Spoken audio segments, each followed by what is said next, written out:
Chapter 19, Preparing the Pranks. It was currently nighttime in Konoha. Two cloaked people could be seen stealthily rushing through the shadows of the night. These two people were Naruto and Yuna. They were currently sneaking towards the academy to make some preparations for tomorrow. Hinata decided to sit this one out, as she isn't that interested in playing pranks. After approaching the academy, Yuna signed Naruto to stop and showed him a few hand signs they determined previously. 1 Chunin and 3 genin are guarding the academy. Yuna already expected there to be only a few guards at the academy during the night, but now she has confirmed her assumptions. The twins could just stealthily move in and knock the guards out, but that would leave some suspicions, so the twins decided to go in quietly, without anybody noticing. Yuna decided to give Naruto the lead in this mission. He might not be as proficient as Yuna is in detecting other people, but Naruto still developed very good senses after training them properly. Naruto decided to go in through the roof of the building, so the two of them were currently climbing up the building while using chakra to stick to the walls. The 4 guards were just lazily circling the building, so Naruto decided to not bother with any elaborate strategies. After just a few seconds of climbing, they reached the roof and Naruto immediately started to pick open the door. Picking open doors is actually something Yuna never taught him how to do, so he acquired the knowledge of it on his own. Yuna is pretty sure that Naruto dished out some payback for all the curses people throw at them when they leave the house. She naturally doesn't mind. As long as he isn't caught, she doesn't mind at all and actually approves of it. The best way to increase one's skill in something is to use it outside of training after all. It's open, blue. Let's go, yellow. Naruto actually insisted on using code names, which Yuna found quite cute, so she agreed. They quickly made their way through the building and arrived at the teacher's office. Another short moment of lockpicking later, and the door was opened and their preparations could start. This started with the classics: pens on his chair, some diarrhea medicine into his coffee mug, a porn magazine into an open drawer that can easily be seen by anyone walking past their teacher's desk. Next, the duo started to browse through his desk to find the tests they had written today. After finding them, they quickly did some additional corrections on their classmates' tests. They pretty much marked everything they could get away with as wrong, and as a result, not a single person in the class even had a remotely good result. He will have to answer a lot of questions when the parents of big ninja clients come knocking at the school's door to demand an explanation. After finishing this part, the duo left the teacher's office and went to their classroom. Now it was Yuna's time to put in some work. A slightly crazy smile appeared on her face as all of her 10 fingertips lit up with blue chakra. She immediately started to carve seal after seal into the floor, walls, and ceiling to create an incredibly complex 3-dimensional structure within the room. Apparently, students don't change their classrooms at all during their years in the academy. This is something Yuna will naturally use to her advantage. After finishing the last seal, every seal in the room emitted a blue glow before simply vanishing, leaving the room exactly like it was before Yuna started carving. She will have a lot of fun with this room in the upcoming years. Yuna and Naruto were done inside the academy, so they quickly made their way back home. They easily returned to the roof and left just like they came in. Silently, without anybody noticing anything being off. Well done, Naruto, you were never careless and everything worked out perfectly. Your infiltration skills have certainly improved. Haha, thanks, Nei-san. Lately, I felt like it is much easier to understand where people are and how they are currently feeling. Oi, Kurama, did you hear that? Seems like your other side is slowly warming up to my little brother. Keep dreaming, I bet Naruto is only imagining things. Hee, I'm sure he is. That's good, Naruto, just keep training and you will surely improve your abilities even further. Yes, Nei-san. I will surely catch up to you one day. Haha, I can't wait. Yuna was going to continue their chat when she felt something was really off all of the sudden. Oi, Kurama. Yeah, I noticed. Anger. Grief. Hatred. Despair. All these emotions are running rampant at the same place. All right, let's take a look. What? Why? My instincts are telling me that this has something to do with the mysterious puppet master in the background. There clearly is a massacre happening inside Konoha, yet there seems to be no A and BU moving around at all. Something is going on and it is finally time to get myself some information. Ugh, I would rather not go, but I can understand your reasoning. Don't worry, Kurama, I know what I'm doing, trust me. I do. Naruto also noticed that something was off. He couldn't pinpoint it as well as Yuna did, but for some reason, he suddenly felt a little sick. After seeing Yuna actually having a serious expression for once, he immediately understood that something dangerous was going on. "Ne-san, what I?" "Naruto, please don't ask questions now. Go straight back home. Do not leave the house for the rest of the night. And absolutely don't follow me.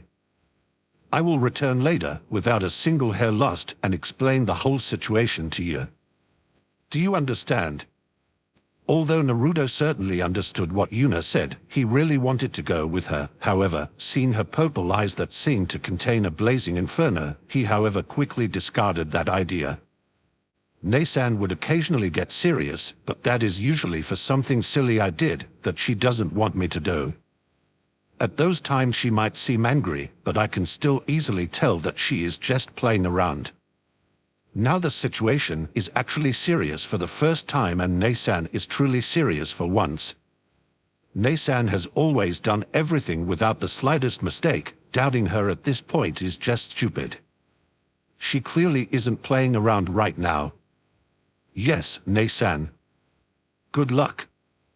Yuna's serious demeanor instantly disappeared and she gave Naruto a proud smile. Haha, well said. See you soon.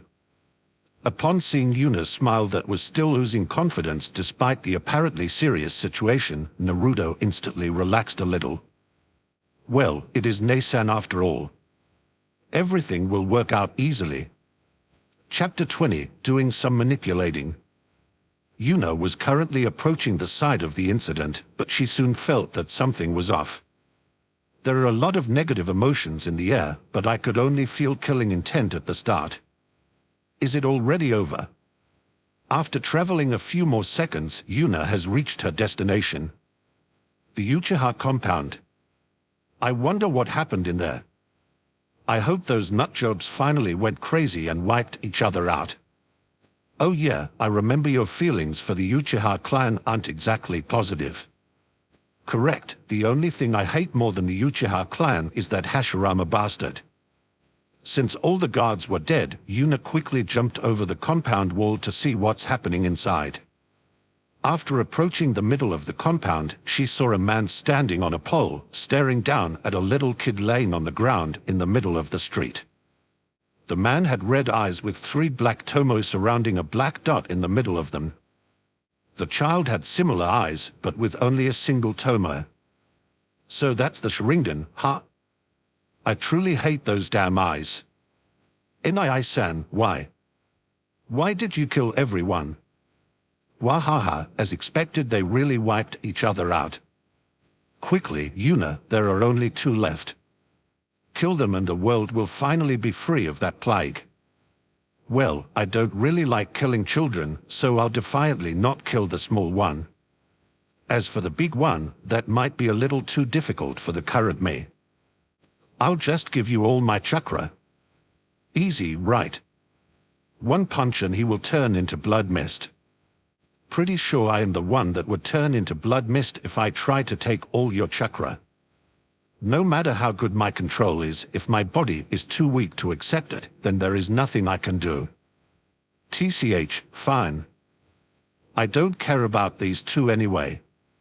It was to test the limits of my abilities. Yeah, that's a lie. Considering how much grief I can feel from him, he was probably forced to do it. I can smell the puppet master's handwriting in this.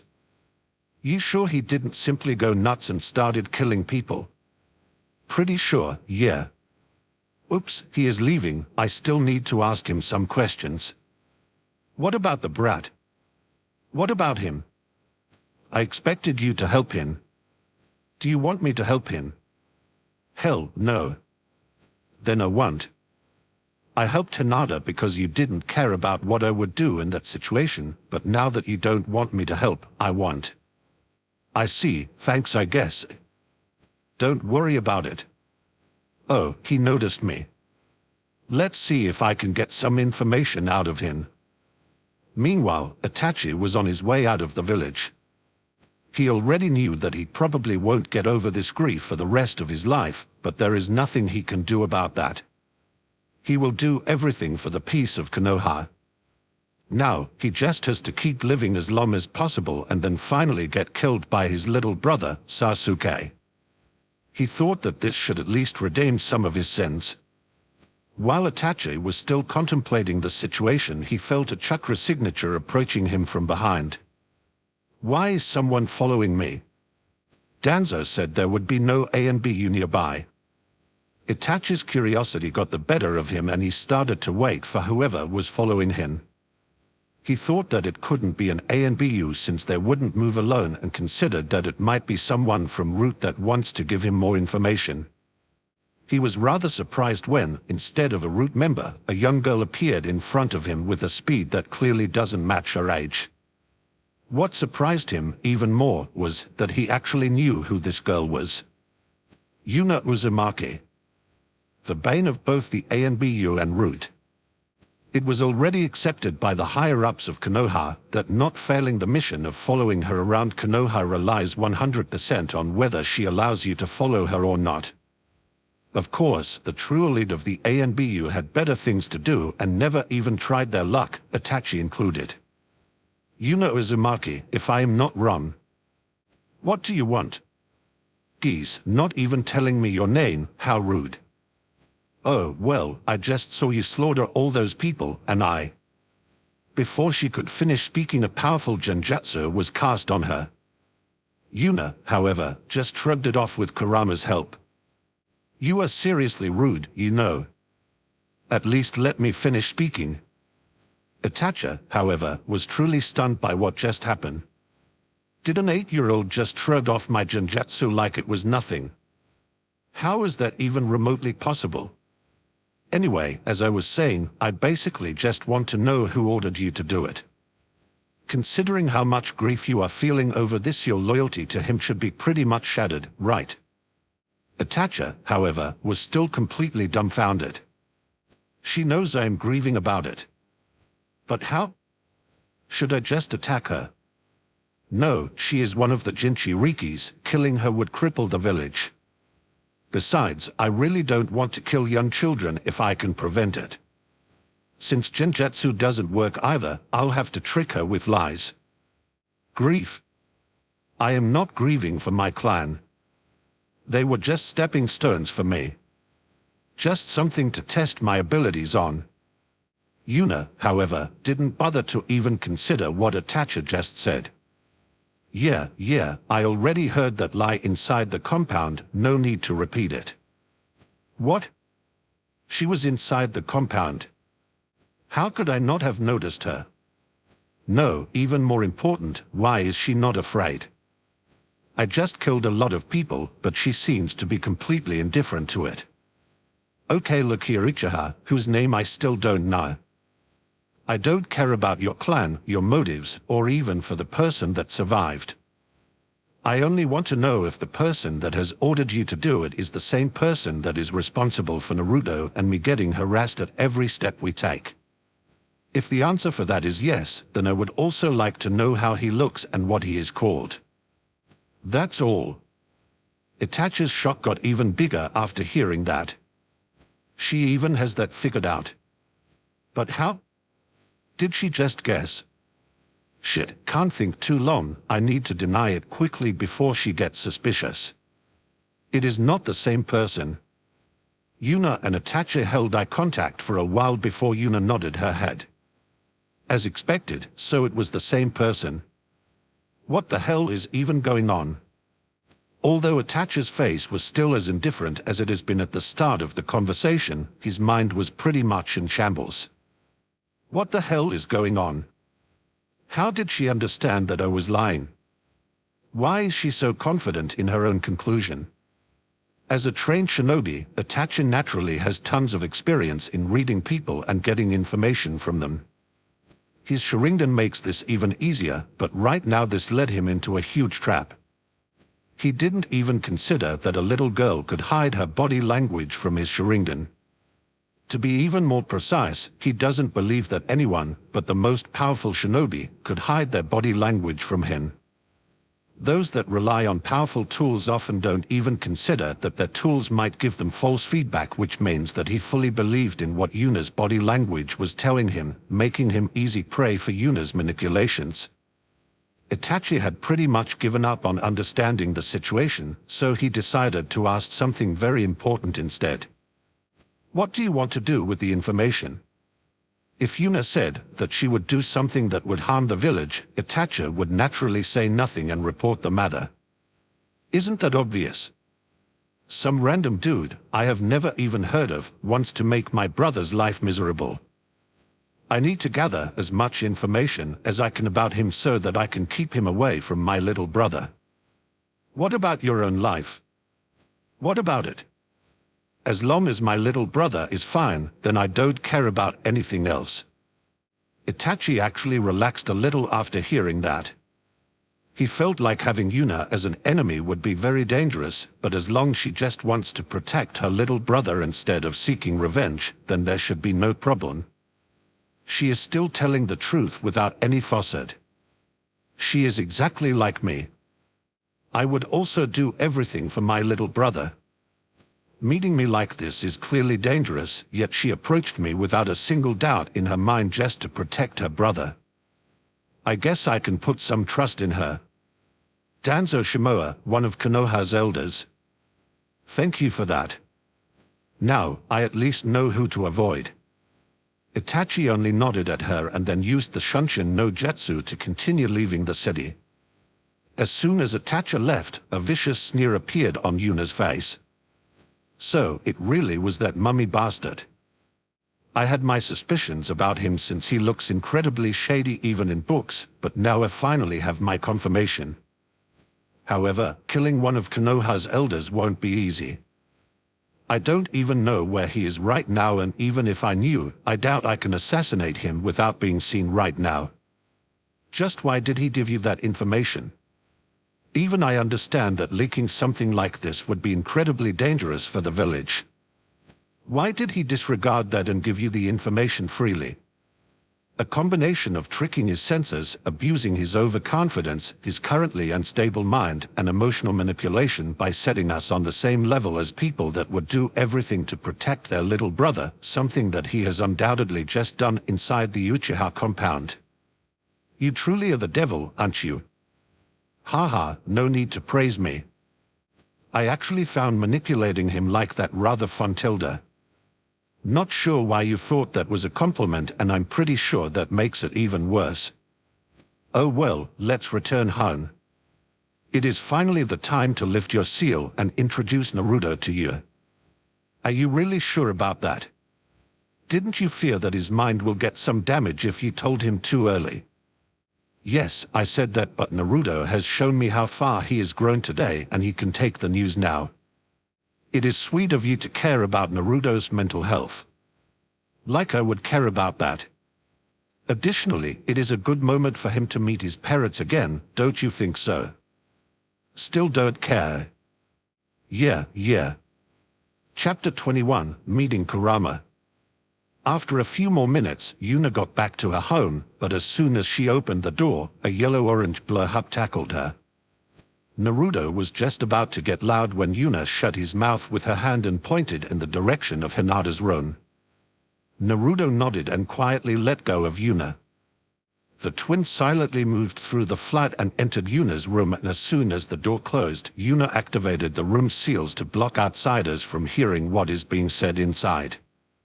Well then, Naruto, I have decided that I will tell you pretty much everything I have found out so far about the village, our parents, and the two of us. Naruto's eyes immediately sparkled with excitement. He knew that Yuna is aware of a lot more than things she let on, but Naruto decided for himself that he would just wait until Yuna decided to tell him about these things. In his opinion, Yuna would never do something to hurt him or conceal information without a reason. Here comes the most important question that ties everything together: why are we hated? Naruto immediately drew a blank. That is the most important question. At this point, I pretty much don't even care about that anymore. He was just about to tell Yuna his doubts when Yuna lifted her hand and pointed her fist at Naruto. She had a mischievous smile on her face and clearly wanted Naruto to fist bump her. Want to find out? Naruto didn't understand what Yuna meant, but for now, he just fist bumped with her to see what would happen. As soon as he did, however, he was sitting in a completely different location.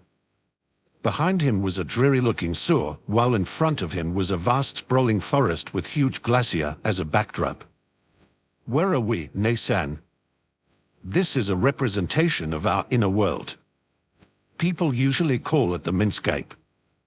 Naruto gave a slow nod at the answer, indicating that he more or less understood what Yuna said. A few moments later, however, he widened his eyes in shock and took another look back at the sewers. Ne-san, is that? No need to look, said Naruto.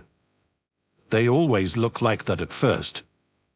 I wanted to wait a bit longer until I teach you how to enter and organize your Minscape, but since you have grown up quite a lot, I decided to push all of that forward a few years. Well, that is for later. There are more important things to do right now.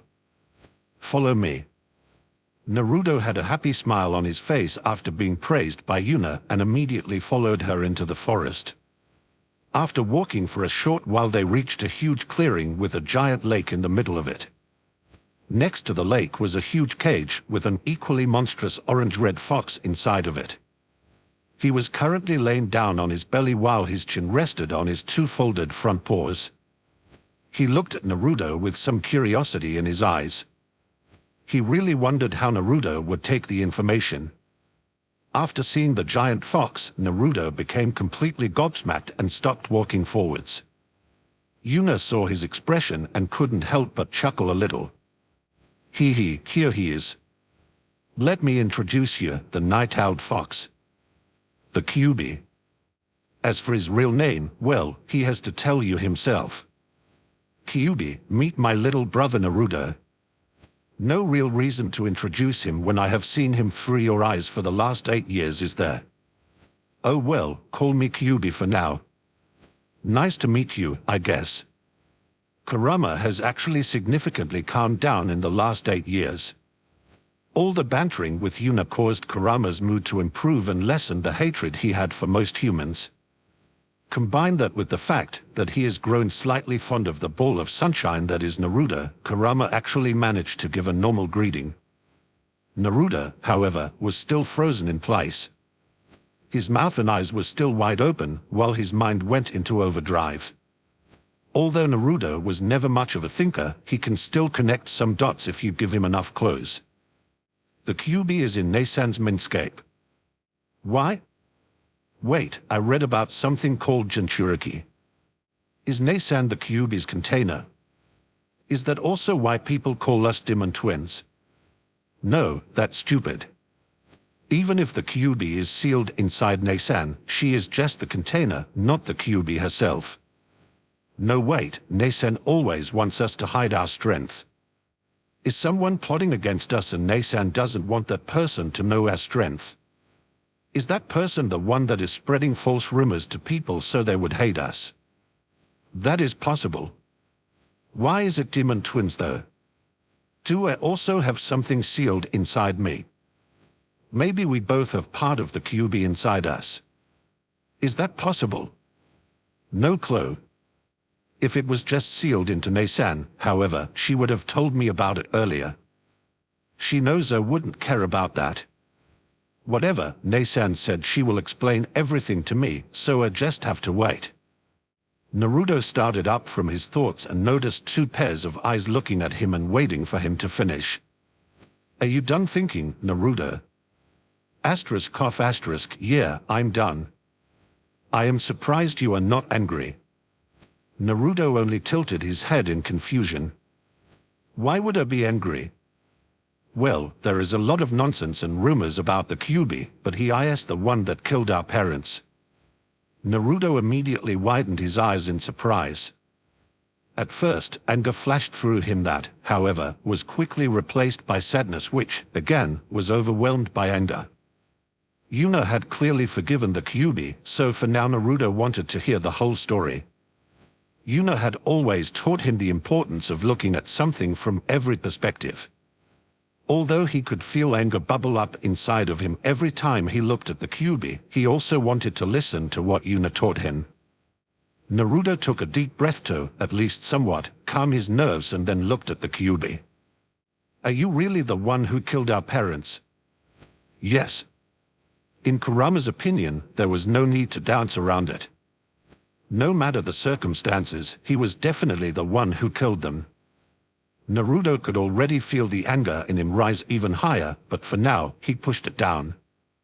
Why? They tried to seal me away and I would rather not be imprisoned. Didn't they want to seal you because you were rampaging inside Konoha? That is partially correct. I was indeed wreaking havoc in Konoha, but that was because someone controlled me with genjutsu. After the genjutsu was broken, the sealing process had already started, so I retaliated. Naruto looked rather conflicted at that. He was certainly still angry, but he didn't know where he was supposed to put that anger. He felt like pointing it at the Kyuubi would be wrong somehow. Well, Naruto, no need to think so hard. You probably aren't sure whom to be angry at, but isn't that rather obvious? Obvious? Yeah, just think about it for a moment. Naruto went quiet for a while and then realized what Yuna meant. I see, the one who controlled the Kyuubi is at fault. Without that person, nothing would have happened. However, that doesn't mean that I would just forgive you for it, Kyuubi. And I don't have any interest in earning your forgiveness either. After all, if Yuna didn't ask me to, I wouldn't have bothered talking with you. Because Nasan asked you. Yeah, we became friends quite a while ago. Friends? Nasan, you were friends with the Kyuubi. Yeah, we clicked pretty well together, so we became friends. After hearing that Yuna was actually friends with Kurama, Naruto's mind completely shut down. He couldn't even begin to understand how someone could become friends with something like the Kyuubi, a supposed monster that had roamed the elemental nations for centuries. After a bit more pondering, Naruto quickly concluded, it is Nasan, after all, so it's fine. That's right, he decided to just put it into his It is Nasan after all folder and be done with it. Well, now that we have the first meeting out of the way, let's arrange the second one. Are you talking about the Kyuubi part that is sealed inside me, Nasan? Oh? Well done. You figured out that a part of him is sealed inside you as well. But no, that is the third meeting today. The second one is with our parents. What? We can meet them. Yep, while analyzing the seal, I found both of their chakras inside it. Our father will appear just before completely lifting the seal, and our mother the moment it gets completely lifted. Doesn't that mean you would have to remove the Kyuubi seal and set him free? Yes and no. I indeed need to completely remove the seal, but he will still have to stay in my body. If he were to leave it, I would die after all. Naruto immediately started to panic and wanted Yuna to keep the seal, but before he could say anything, Kurama started to speak. No need to worry, Pipsqueak. Unlike you humans, I keep my promises and don't betray those I consider friends. Naruto really wanted to argue back, but there really wasn't much ground to argue on. He had at least a rough understanding of history and knew that betrayal is certainly an integral part of it. Haha, don't worry too much, Naruto. He might look intimidating, but he is actually a big softie. What? You dare call me a softie? Sorry, anyway let's get these seals removed, shall we? MMPH, fine, I will forgive you for that comment. Yuna threw Naruto a knowing glance before starting the unsealing procedure. Naruto, on the other hand, tried to suppress the chuckle that almost left his mouth after seeing the antics of the two beforehand. Now it was time to meet his parents. Chapter 22, Kurama's Outburst. Yuna's fingers started to glow blue and she started drawing seal after seal in the air. Those seals would simply stay in the air without moving at all. Creating seals mid-air is something only those considered seal masters can do. After writing seals non-stop for 5 minutes, Yuna was finished creating the K. As soon as the last seal was in place, the whole seal array imploded and shrunk into the form of an actual K. Next, she approached the cage that contained a clearly excited Kurama and started to slowly remove the seal tag that was above the keyhole of the cage. Just a moment before she could take it off completely, one of the chakra sources inside of it started to move and manifested into a taller version of Naruto, who immediately grabbed Yuna's hand to stop her from removing the seal. You shouldn't remove that. This man was Minato Namikaze, the deceased fourth Hokage and the twins' father. Minato had been watching the world through Yuna's eyes, yet he had no idea what to make of it. Because he couldn't see what was going on in Yuna's mindscape, he could only judge her by what she's done while living in Konoha. She was clearly not a normal child, having knowledge and abilities she shouldn't have yet, and clearly a lot of experience with surviving. On the other hand, she did everything she could to protect Naruto, who clearly was a normal child from Minato's perspective. Although he was doubtful of her, he was thankful as well. Freeing the Kyuubi is, however, a completely different matter. No matter what kind of lies the Kyuubi has fed her, Minato had to convince her not to unseal him. Having already went through a dozen scenarios of the conversation, what Yuna did next completely shattered his plans. She rolled her eyes at him and started talking. Yeah, father, let's talk about that another time since you need to hug someone now. He expected Yuna to be under the Kyuubi's influence, filled with rage and barely conscious, yet she greeted him casually and even knew who he is. What was going on? Before he could think too deeply about that, however, a yellow-orange bullet hug tackled him to the ground. Father. Getting tackled, Minato instinctually started to counterattack when suddenly his mind registered what Naruto had called him and stopped mid-attack. Father. But Yuna is right there. Is that Naruto? Why is he here as well? Is their mindscape connected? However, seeing the sobbing Naruto who was currently hugging him, he quickly pushed the unnecessary thoughts away and started to hug Naruto back to soothe him. Unfortunately for him, Yuna used that moment of distraction to quickly take off the seal, push the key inside the keyhole and open up the cage. Minato's eyes immediately widened in terror. What have you done? Why did you set that monster free? Minato quickly moved in front of Yuna to defend her from the Kyuubi's attacks, but to his surprise, the expected attacks never came. Even though the cage had already vanished, the Kyuubi was still laying on the ground, looking at him like he was an idiot. What is going on? Why isn't? What is going on? Before Minato could fully think through the situation, another person had appeared. Crimson-red long hair and purple eyes. The twins' mother, Kushina Uzumaki. When she felt that the seal was being lifted, she was naturally ready to help Yuna to get control of the Kyuubi's chakra, but she had no idea what to make out of the current situation. Yuna doesn't seem to be under the influence of the Kyuubi at all. Why are Naruto and Minato here as well, and most importantly, why isn't the Kyuubi attacking us? Kushina was just about to ask some more questions when she received the same treatment as Minato. Mother. A hug tackled to the ground. She reacted much faster than Minato and immediately hugged Naruto back. Although she doesn't understand the situation, that doesn't matter for now. While Kushina was distracting Naruto, Minato quickly approached Yuna to understand the situation. Yuna, what is going on here? Why isn't that monster attacking us? Yuna could see, out of the corners of her eyes, that Kurama was slowly getting angry at constantly being called a monster, so she decided to quickly explain everything. Well, long story short, I became friends with the Kyuubi. I got him out of the cage so he can roam my Minscape freely and he won't try to break out of my body in return. Minada, instead of calming down, became even more outraged. What? You became friends with that monster? There is no way you can trust it. It will stab you in the back before dash. Kurama's last drop of patience finally ran out. Well, he never had any of those drops anyway. Stop calling me a monster already. Do you even know what you are talking about, the butcher that is called the Yellow Flash? 1,000 people. You killed that many people in the span of a single day, yet I am the monster.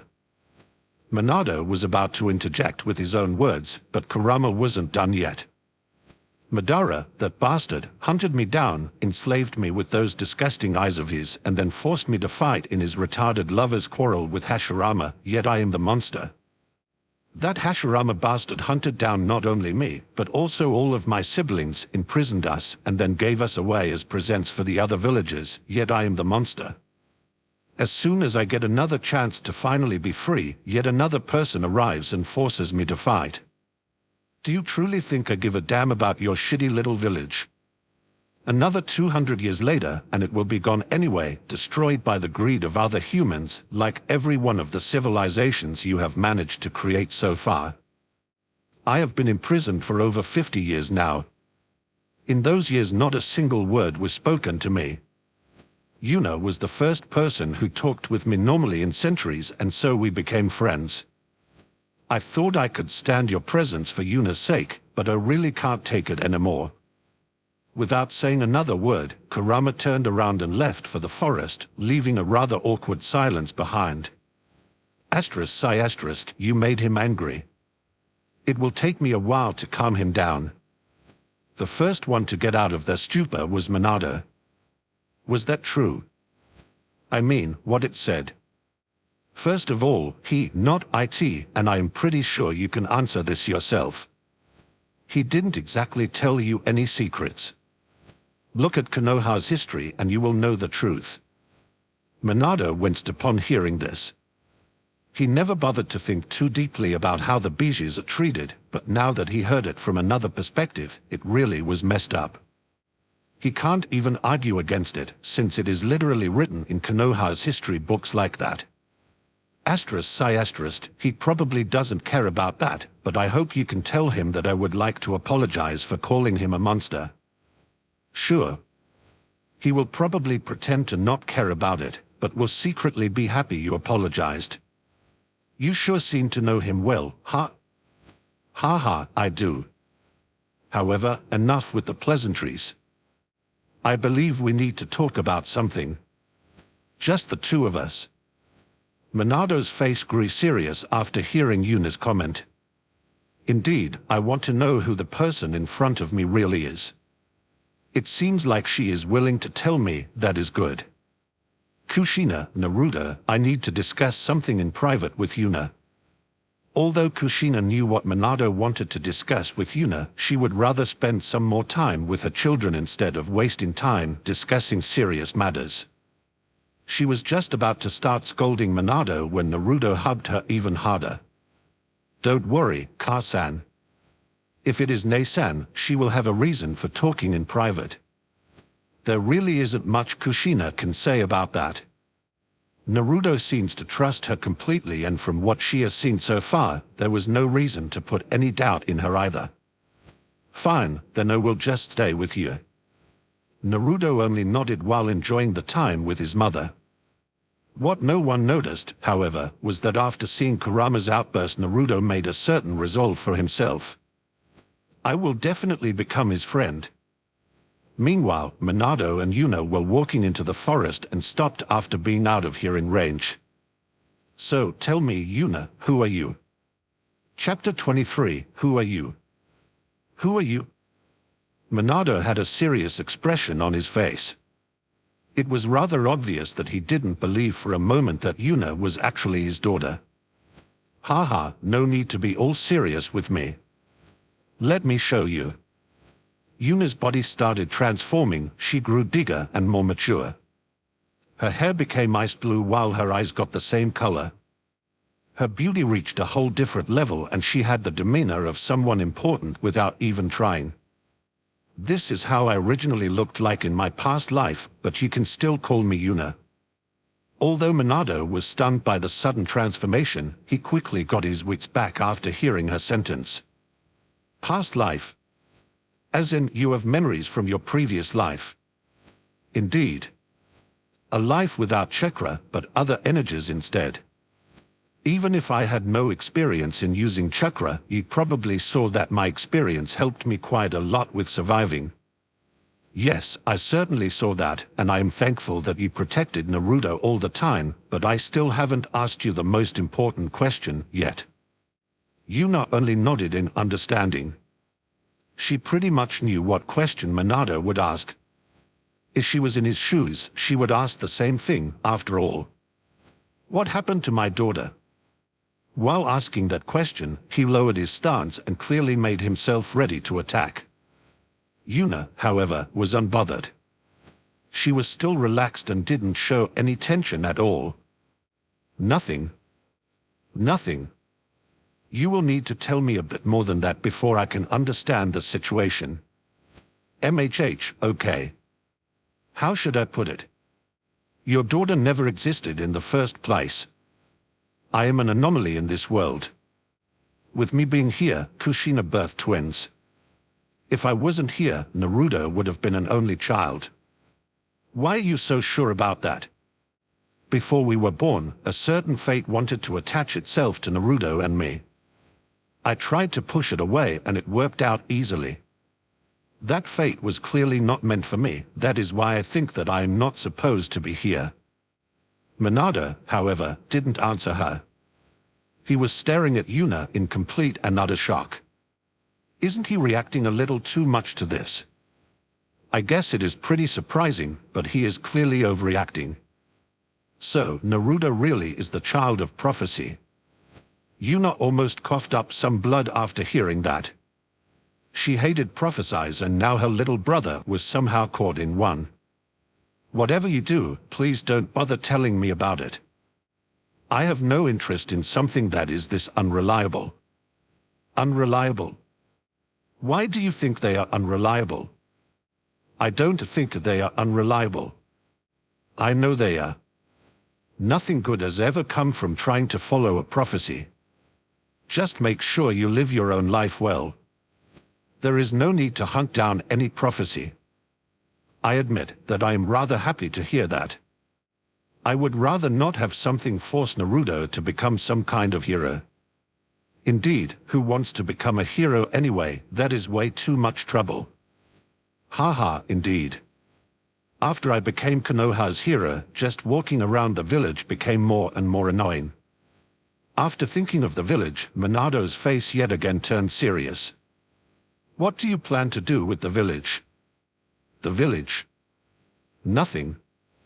I find it amusing how all those insignificant ants pile up their hatred on me, but as long as they don't do anything regrettable, then I won't bother with them. Minato couldn't help but sigh in relief after hearing that. Having Yuna as Konoha's enemy would be very dangerous. But Minato, there is no way I will compromise about Danzo. He will die one day, whether it is by my hand or through someone else's, I will get rid of him. Minato, however, was completely indifferent to that. Or rather, he approved of it. Good. Get rid of him. I hope you can do so as soon as possible. I don't even dare to imagine what kind of horrible life my little Naruto would have lived without you by his side, and all of that would have been Danzo's fault. There was rage clearly visible on his face while saying those words. Yuna had worse news for him though. I am rather confident that Danzo was somehow involved in your death as well, you know. What? What do you mean? What relation has Danzo with the masked guy that attacked us? No clue, but what I know after reading through what happened in Konoha in the last 15 years is that someone is slowly but surely getting rid of everyone that could stop a certain mummy from becoming Hokage. Minato naturally knew that Danzo wanted the Hokage seat, but he couldn't believe that he would actually get rid of the competition in such a vicious way. There is no way he would do that. Oh? He wouldn't. Then let me ask you something, how did Sakamoto Hatake die? As far as I know, he committed suicide after failing a miss. Minato didn't even bother to continue that sentence. He himself knew how laughable that was. One of Konoha's best shinobi commits suicide because he failed a single mission. I should apologize to Kakashi. How did I not notice that? Next case, Tsunade Senju. She lost the two people most important to her in a very short time frame, and in both cases, she arrived just a little bit too late to save them. Not as laughable as Sakamoto's case, but still suspicious. Do I even need to go on? One of the Hokage sons. The Uchiha clan. I wonder where all the Senju clan members went as well. Why did that masked person know exactly when Kushina would give birth? Who is currently trying to make us obedient with harassment so he can control us? Okay, stop, I got it. Why are you even telling me all of this? It is not like I can do anything to help you deal with the problem. A crafty smile appeared on Yuna's face, and Minato felt that he somehow managed to walk into a trap. How about teaching me some useful jutsu? The public library doesn't have any, and the one in the academy only has weak stuff. I would rather not have to sneak into the Hokage Tower to get my hands on the good stuff. Minato was actually a little relieved by that request. For some reason, he expected something more outrageous. That is natural, no problem. Please teach them to Naruto as well when you think it is suitable to do so. Naturally. Okay, good. The easiest way for you to get your hands on a proper jutsu library is to enter my previous home, Kushina, and I built a small private library and hid it away with seals. I don't think anyone in Konoha can manage to find it. Well, Jiraiya might be able to find it, but he usually is too busy doing research. Excellent, please tell me how I can get there. This should be useful. Don't worry, I will teach everything to Naruto properly. Yeah, I have noticed that you are experienced in teaching. I didn't expect my son to be this strong at such a young age without me by his side. Haha, of course, don't worry about that. Afterward, Minato explained to Yuna how to reach the secret library and how to open it. Then they returned to Kushina and Naruto, who were engrossed in their own conversation.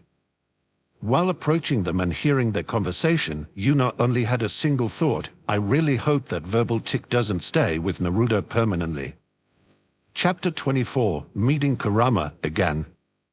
Four people were currently happily talking with each other inside a clearing of a huge forest. At first glance, it looked like two children that were talking to their parents, but if someone were to listen in on the conversation and take a closer look, it would rather feel like three adults listening to the rambling speech of a single child that was excitingly telling them about his adventures. Minato, Kushina, and Yuna were currently listening to Naruto's stories of how he explored certain parts of Konoha or played a prank on someone that annoyed him with fond smiles. Minato had already given Kushina a rough explanation on who Yuna was, and it seems like Kushina decided that Yuna was some kind of second mother to Naruto, which could more or less be considered correct, considering how much Yuna has supported him so far. So, that three parents were currently listening to Naruto explain how he has lived his life so far. All of it. Unfortunately, a short while after Naruto's explanation finished, Minato's chakra ran out and he had to leave. This naturally was followed by a sea of tears from Naruto. It took Kushina quite a while to pacify him, but in the end, she managed to do so. This time, it was Kushina's turn to tell Naruto about her life. All of it. Again. Although Yuna's eyebrow was heavily twitching at the end of it, she endured the exposition onslaught for Naruto's sake. A long time later, a very long time later, Kushina had used up all her chakra as well, and it was time for her to leave. Before she disappeared, she gave the twins a hug while saying a few more words. "Live well, my children." While Naruto started crying even harder, Yuna could only offer Kushina a wry smile. Even Yuna's grandchildren had grandchildren older than Kushina. Not treating Kushina like a little brat was all the concessions Yuna was willing to give her. After Kushina vanished as well, it was Yuna's turn to pacify the crying Naruto. Sniff S, sorry, Nei-san. Sorry. What are you sorry about? For crying like that? Yuna could only roll her eyes at him. If you want to cry, then cry. As long as it helps you get over your sadness, then there is nothing shameful about that. Just never forget to always keep moving forward, no matter the situation. All right, Nei-san. I understand. Naruto gave Yuna a happy smile, and even though there was still some sadness in it, Naruto seems to have calmed down a little. Well, Naruto, are you ready for the last meeting of the day? The QB part that is sealed inside me, right? Yes, I am ready. Good, then let's go. Naruto and Yuna made their way back out of the forest and entered the sewer system, which is currently the representation of Naruto's mindscape. The deeper they walked in, the deeper Naruto's frown became, until he couldn't take it anymore. Nei-san, I really need to change this place. This is way too gloomy. Haha, I know, right? Don't worry. A few months of training and you should be able to change it however you like. Do you already know what you want to do with it? Of course, Nei-san, I want a huge ocean and an equally huge beach. Oh? Where did you get that idea? Naruto actually blushed a little before answering. I saw a beach in a book and it looked really cool. Yuna couldn't help but smirk at that. Changing one's own mindscape into something just because you saw it once and thought it would be cool is a very Naruto-ish idea. In the end, however, it doesn't really matter. Your mindscape should be something you can use to relax in, after all. What it looks like is, at the end of the day, not something you should fuss about too much. Don't worry, Naruto. Just do it however you like. After a few more minutes of walking, they reached yet another cage, with yet another giant fox in it. Kurama naturally noticed the twins enter as well, and as soon as he spotted Yuna, he gave her an annoyed look. Yuna could only smile wryly at that. After all, she can't just forcefully enter another person's mindscape without dealing some permanent damage to it, and if she went in with Naruto's permission, Naruto would naturally meet Kurama as well. So, until now, Yuna really had no chance to visit the other half of Kurama. Kurama naturally knew that as well, but he decided to be angry at Yuna anyway. He, however, decided to at least play the act of not knowing Yuna to keep her secrets. Two brats. What do you want from me? Yuna was just about to answer when Naruto boldly stepped forward. After walking a few steps further, he stopped, lifted his hand, pointed it at Kurama, and boldly made his declaration. I want to become your friend. Yuna and Kurama both stared at Naruto, completely dumbfounded. Kurama's first thought was that Yuna told Naruto to say that, but considering she was actually dumbfounded for once, he quickly denied that option.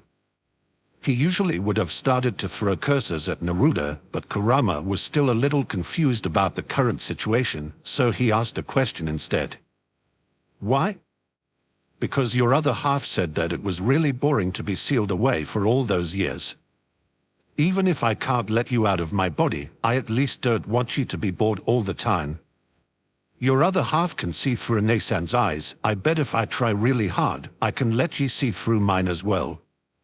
Nei-san also said that she will teach me how I can change my mindscape so it doesn't look so dreary anymore. I will build you a really nice place to relax in. So what about it? Will you be my friend? Kurama was still completely dumbfounded. Naruto was not the first human to approach him with all kinds of promises, but the eyes of those humans were always filled with greed and deceit. Naruto's eyes, however, were filled with nothing but innocence and honesty. Naruto genuinely wanted to become his friend because he thought that it would help Kurama out of his boredom. If it was Yuna spinning the tale, he would think that she is skilled enough to trick him. However, there is no way a normal child was capable of that. So, he did the only thing he could think of. He started laughing. The situation was just too ridiculous. First, Yuna appears and becomes his friend by earning his trust and respect, and now the little brother appears and overwhelms Kurama with his innocence and will to help others. Wahahaha, very well, brat. Show me what you can do. Being acknowledged by me isn't easy. Let's see what you can do. Naruto's face was filled with a surprising amount of conviction as he gave his answer. Don't worry, I will do just that. I will have you acknowledge me and then I will have you give me your name, just you wait. Ha ha ha, good. I can't wait. Naruto gave Kurama another nod and then started walking away from Kurama. Meanwhile, Yuna was still standing at the entrance of Kurama's room while having absolutely no clue what just happened. Did Naruto just convince him to be friends? How did that even happen? Could someone please explain the situation to me? How did an 8-year-old convince someone this old to be friends? Well, I guess they aren't really friends yet, but they are clearly on a good path. What the hell? This was the first and certainly not the last time Yuna experienced the most powerful of all techniques in Naruto's arsenal, the Talk no Jutsu. Chapter 25, The Teacher's Bad Day. Saido Kairakuda was rather satisfied with his new class of students. There were quite a few climbers in it, after all. Aburain, Nara, Inuzuka, Yamanaka, Akamicha, and, most importantly, Uchiha. It felt like all the big clans decided to have children at the same time. Saido, naturally, wouldn't complain about that. He was actually really happy about it. It was a great glory to teach a class filled to the brim with the geniuses of the new generation.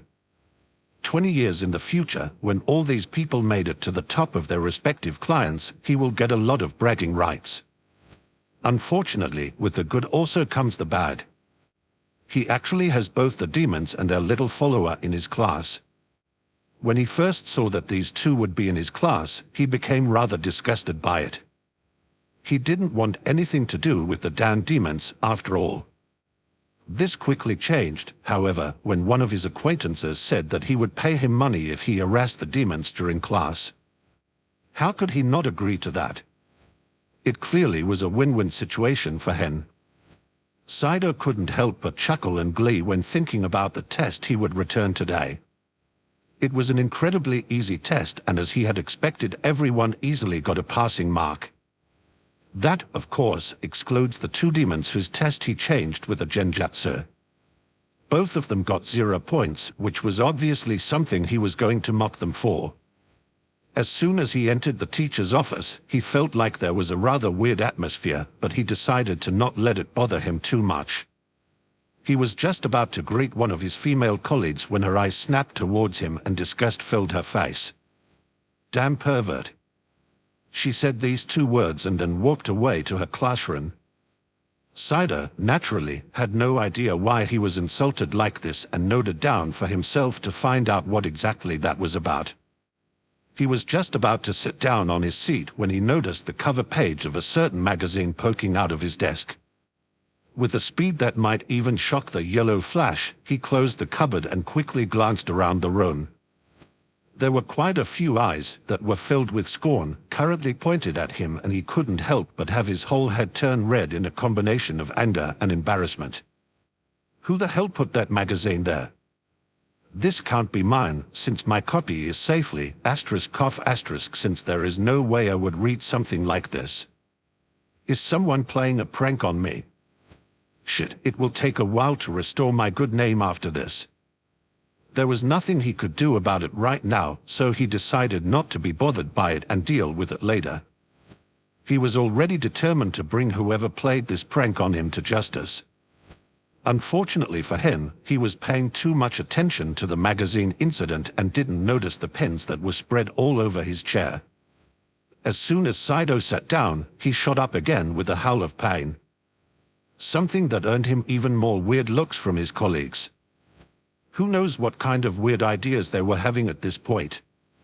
Shit, there is definitely someone that is trying to mess with me. First the magazine and then the pens. Whatever, I will investigate these matters after classes are over. For now, I'll drink a cup of coffee and then go to my class. I can't wait to humiliate those two demons for being the only ones that failed the test. MHH. The coffee tastes a little weird. Oh well, I will report this after the classes are over as well. Seriously, can the people responsible for organizing stuff like that get anything right? How can they put coffee, which has gone bad, into the teacher's office? Seriously, how irresponsible. After finishing his coffee, despite it tasting slightly weird, Saido made his way to his classroom. As soon as he stood in front of the door, he sneered in disdain. Really? A chalk sponge above the door? There is no way a shinobi would fall for something this childish. Saido opened the door to the classroom with confidence, and as soon as the sponge started to fall, he easily caught it with his hand. He was just about to boast that something like that would never work on a ninja when... Splat asterisk. A cake appeared out of nowhere and was smashed straight into his face. This naturally caused the whole class to erupt into laughter.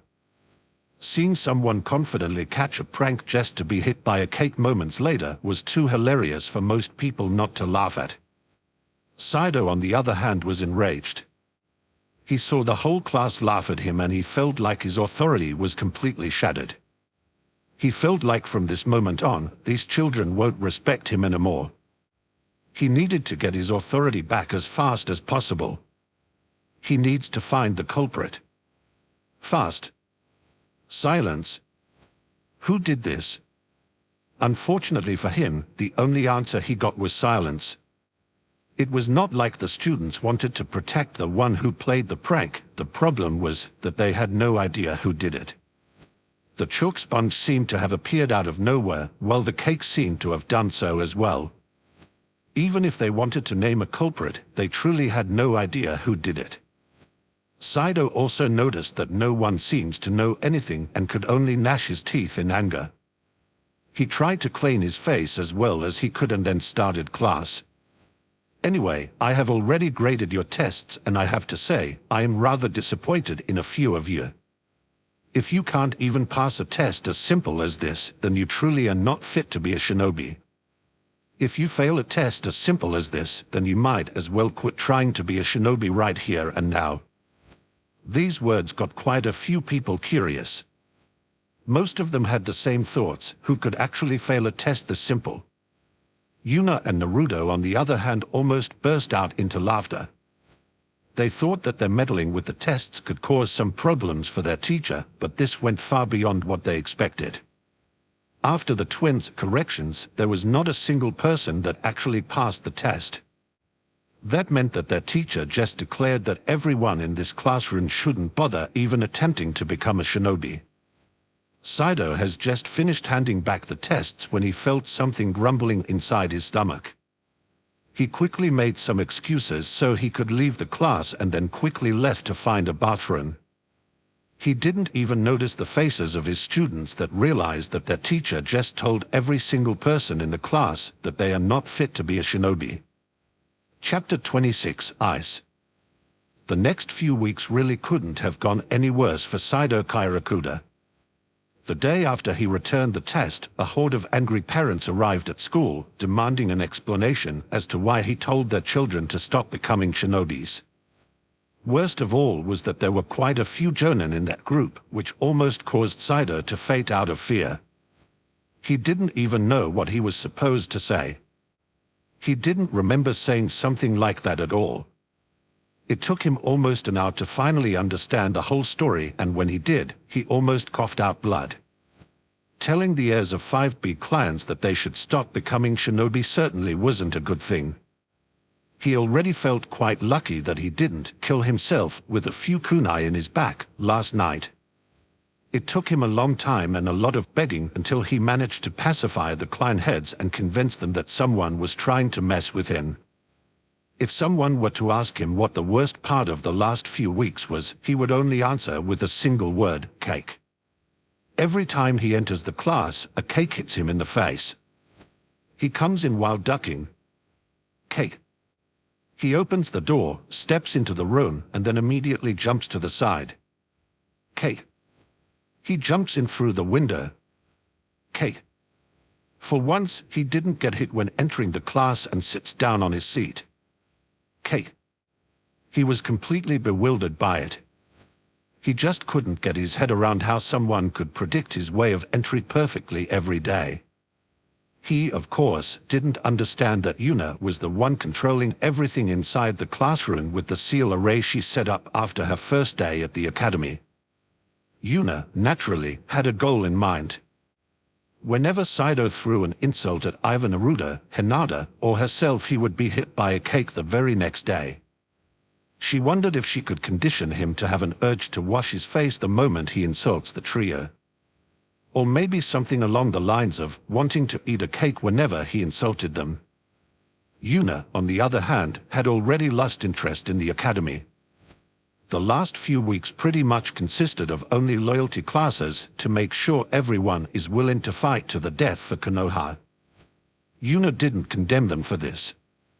The best way to get soldiers' loyalty yourself is by starting the conditioning early, after all. Even in a previous life, stuff like that was pretty normal. The first thing everyone learns as soon as they enter a cultivator sect is how amazing that sect is and how advantageous it is to serve the sect. Instead of putting much focus on the academy, she spent a lot of time inside the secret library that Minato told her about. The house itself was left untouched for all these years. The barrier surrounding it was still standing when Yuna arrived. As someone who shared blood with both Minato and Kushina, she didn't even have to unlock the barrier, it just let her in. Since it seemed like a pretty decent place, Yuna searched for the core of the seals protecting the building and easily took control of it. It didn't even bother resisting her. She just had to drip a drop of blood onto it and she immediately got control. She also noticed that there were a few attempts at breaking into the residence without anybody noticing. One doesn't need to be a genius to figure out who was responsible for that. The library had a different set of protections, but with Minato's instructions it opened up just as easily. Unfortunately, the library didn't have much information about jutsus. Kushina always preferred to use the Uzumaki clan's adamantine sealing chains in combination with her own seals, while Minato used the second Hokage's Flying Thunder God technique in combination with something he created himself, the Rasengan. Unfortunately, the book only had a rough description of how the Flying Thunder God technique worked, since it was officially one of Konoha's S-rank jutsu. Seriously, Minato, being loyal to the village is fine, but you could at least write down how the jutsu works for your children. Oh, well, at least I got the Rasengan. The Rasengan, however, turned out to be rather disappointing. Yuna just read through the instruction on how to master it and 5 minutes later, she had a blue sphere of chakra spinning around on top of her hand. Yuna spent quite a while every day honing her chakra control, so a jutsu that literally only needed chakra control was very easy for her to learn. For a moment, she had the urge to smash the blue glowing ball of chakra into something to see how powerful it was, but she suppressed it for now. She had to find out how strong it actually was when she wasn't inside a library. After finishing the scroll she was currently reading, she picked up the next one and instantly got curious about it. The scroll was simply labeled as Kekkei Genkai. Yuna naturally already knew what this was. It was basically a mutation that allowed someone to use techniques that should be impossible to use. So far, the only ones she had seen were the Sharingan and the Byakugan, but she also knew that there were people that could use chakra natures that actually don't exist. This actually includes ice, which she has tried to recreate for years now, but no matter how she manipulates her chakra, the result is always the same. No matter what she does, it always ends as one of the 5 chakra elements, yin, yang, or without nature. No matter what she tried, she just couldn't create ice chakra. Yuna casually started to read the scroll, not expecting too much from it, but as soon as she finished reading the first sentence, she dropped the scroll out of shock. A Kikei Genkai means that someone has a mutation in their genes that allows them to use two chakra nature at once, combining them into one. Are you telling me I just need to combine chakra natures to get something else? What kind of weird game of mix and match is this? Yuna didn't even bother to finish reading the introduction. She immediately started to skip through the scroll to find what she was looking for. A few seconds later, she found it. The information she was looking for since she was reborn: water plus wind equals ice. The moment she got that information, she got up and left the house. She was rather happy that it was the start of the weekend, so she had a lot of time to experiment. She quickly returned home and only left a piece of paper on the table stating that she won't be home during the weekend. She quickly made her way towards one of the training grounds, and as soon as she arrived, her hands lit up with chakra and she started to carve a complex array of seals into the air. This array will prevent her from getting disturbed during her experiments. As soon as she finished the seal array, she sat down cross-legged in the middle of it and started to calm her mind. Yuna lifted her right hand and caused a blob of water chakra to appear on it. While attempting to regain her control over ice, Yuna spent quite a lot of time messing around with water elemental chakra. She felt like it was the element that was the closest to ice, so it became her strongest element. Then, Yuna lifted her left hand and generated a mode of wind chakra.